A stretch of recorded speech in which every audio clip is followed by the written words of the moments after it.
بسم الله الرحمن الرحيم إن الحمد لله نحمده ونستعينه ونستغفره ونعوذ بالله من شرور أنفسنا ومن سيئات أعمالنا من يهده الله فلا مضل له ومن يضلل فلا هادي له أشهد أن لا إله إلا الله وحده لا شريك له وأشهد أن محمدا عبده ورسوله يا أيها الذين آمنوا اتقوا الله حق تقاته ولا تموتن إلا وأنتم مسلمون يا أيها الناس اتقوا ربكم الذي خلقكم من نفس واحدة وخلق منها زوجها وبث منهما رجالا كثيرا ونساء واتقوا الله الذي تساءلون به والأرحام إن الله كان عليكم رقيبا يا أيها الذين آمنوا اتقوا الله وقولوا قولا سديدا يصلح لكم أعمالكم ويغفر لكم ذنوبكم ومن يطع الله ورسوله فقد فاز فوزا عظيما أما بعد فإن أصدق الحديث كتاب الله وخير الهدى هدى النبي صلى الله عليه وسلم وشر الأمور محدثاتها وكل محدثة بدعة وكل بدعة ضلالة وكل ضلالة في النار.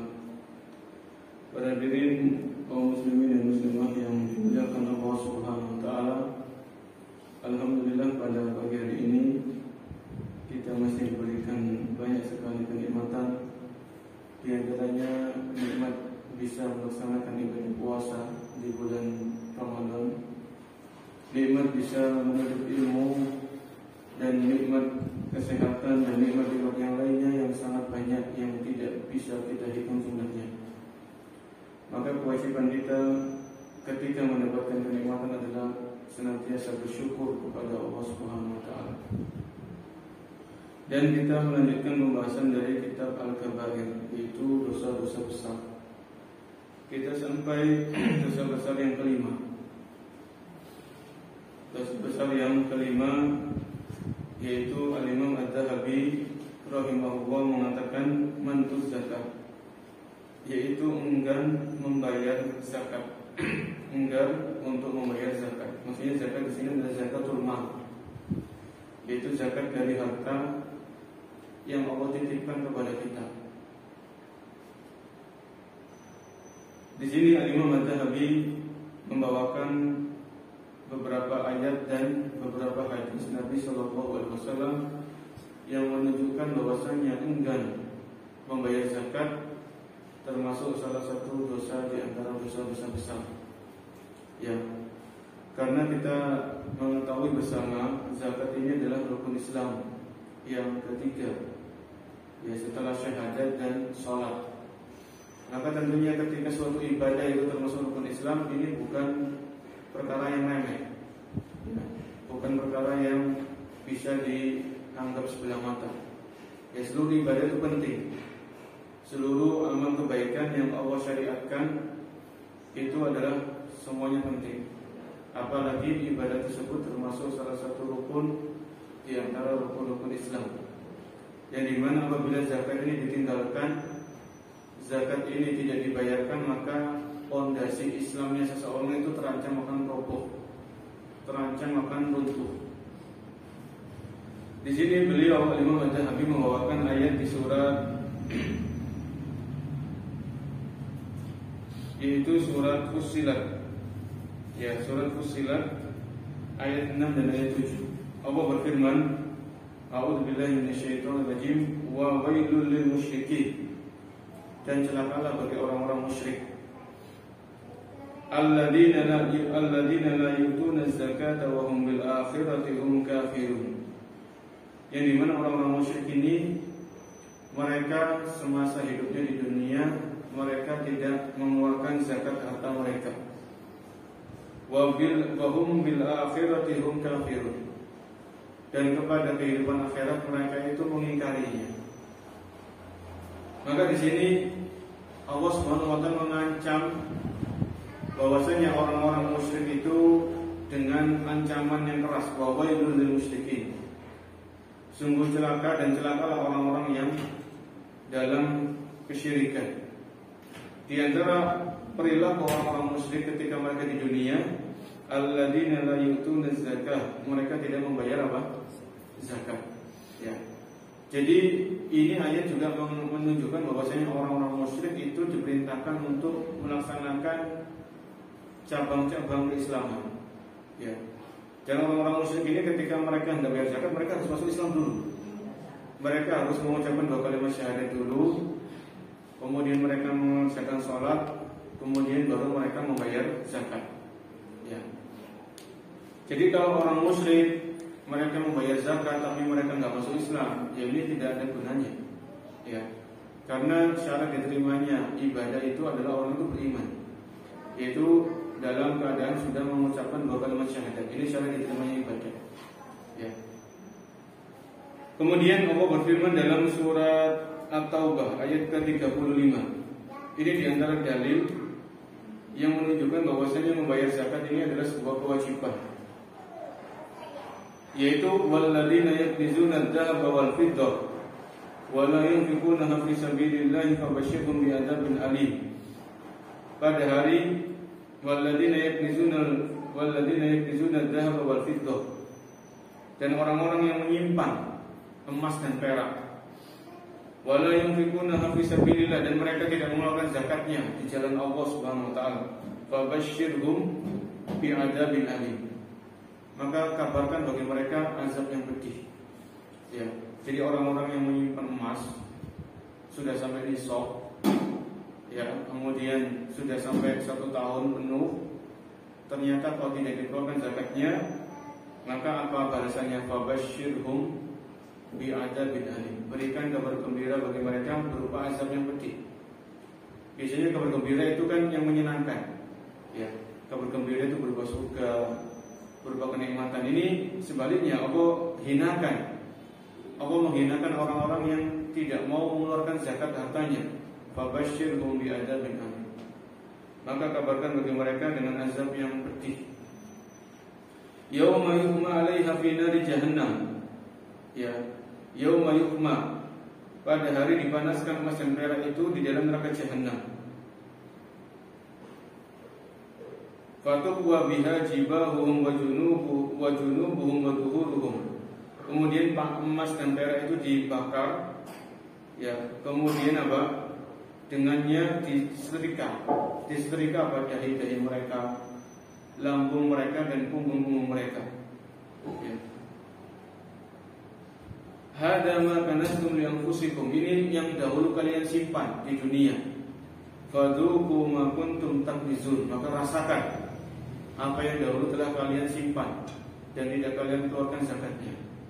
Ya, ini hati-hati apabila Allah Subhanahu wa taala memberikan kita emas dan perak, ya, juga termasuk uang, ya. Uang ini termasuk benda yang harus dizakati. Uang itu kalau sudah sampai nisabnya emas kan 85 gram emas murni, ya, 24 karat. Tinggal dilihat harga emas waktu itu berapa.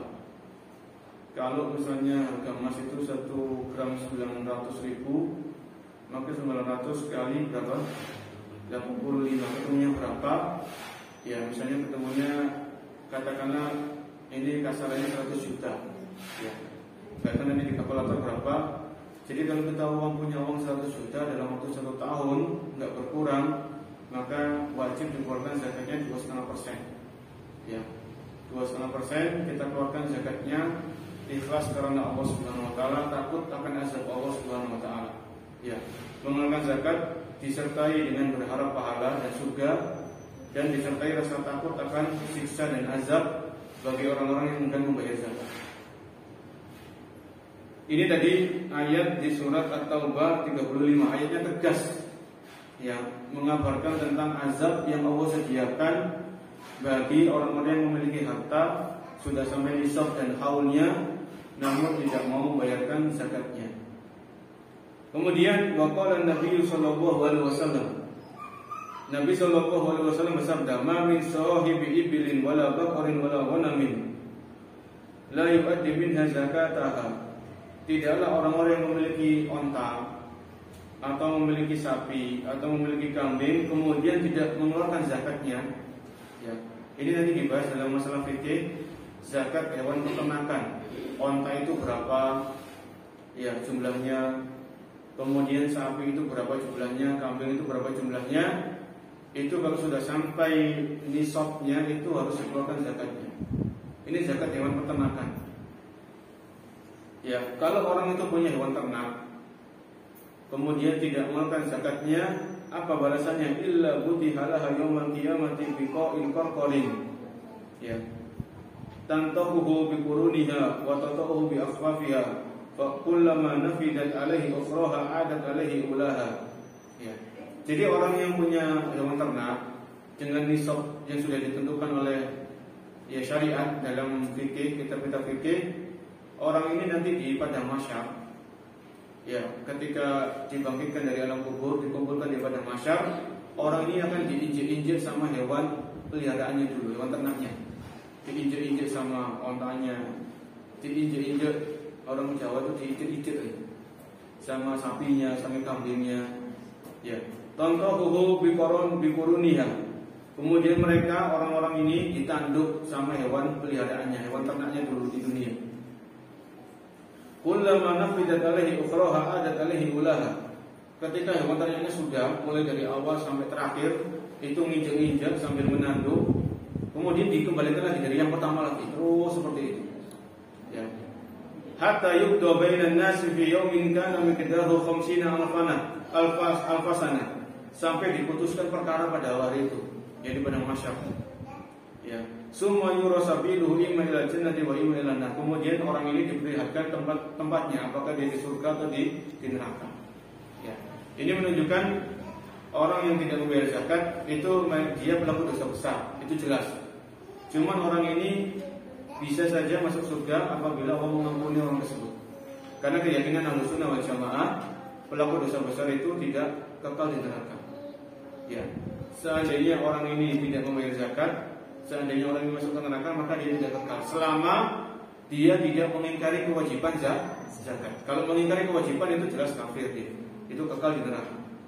Orang ini tidak membayar zakat itu karena pelit, karena sangat cinta kepada hartanya, ya, atau dia dilalaikan dengan dunianya. Maka orang seperti ini dia tidak membayar zakat karena pelitnya, karena kecintaannya terhadap harta, bukan karena mengingkari kewajiban. Ya. Ini tadi yang disebutkan oleh Nabi SAW tentang gambaran atau kabar bagaimana siksaan yang disediakan oleh Allah di padang mahsyar bagi orang-orang yang memiliki hewan ternak yang sudah wajib zakat, kemudian tidak ditunaikan zakatnya. Ya, nanti diinjek-injek sama hewan ternaknya dan ditanduk sama hewan ternaknya. Kemudian waqala qatil Abu Bakr As-Siddiq radhiyallahu anhu man izaka waqala wa huwa law mana'uni anaqan kanu yu'addunaha ila Rasulillah sallallahu alaihi wasallam laqatalahum ala man'i. Diriwayatkan dari Abu Bakar As-Siddiq radhiyallahu anhu.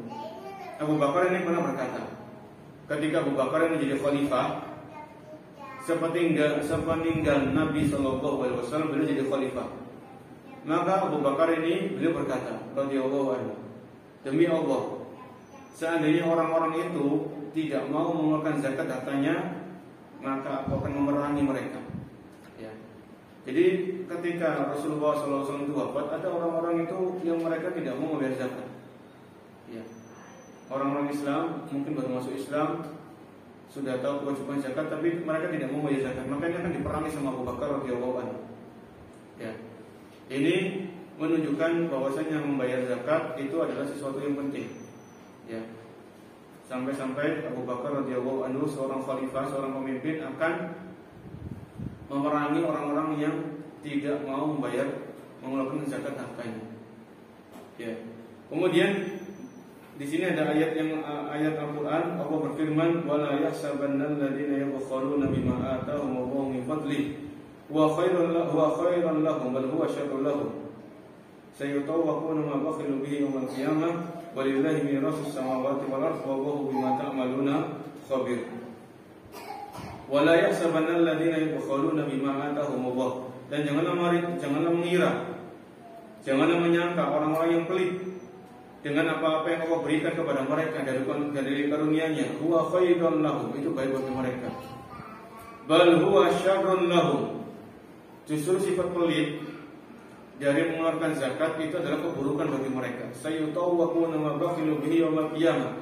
Maka harta-harta yang mereka kumpulkan yang tidak dikeluarkan zakatnya itu akan diikatkan ke leher mereka di hari kiamat. Walillahi mirasus samawati wal ardh wallahu bima ta'maluna khabir. Dan Allah mengetahui apa yang kalian kerjakan.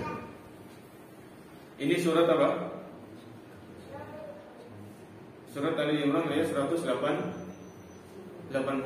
Ya, ini sekali lagi ancaman yang mengerikan bagi orang-orang yang enggan membayar zakat setelah tahu akan kewajibannya.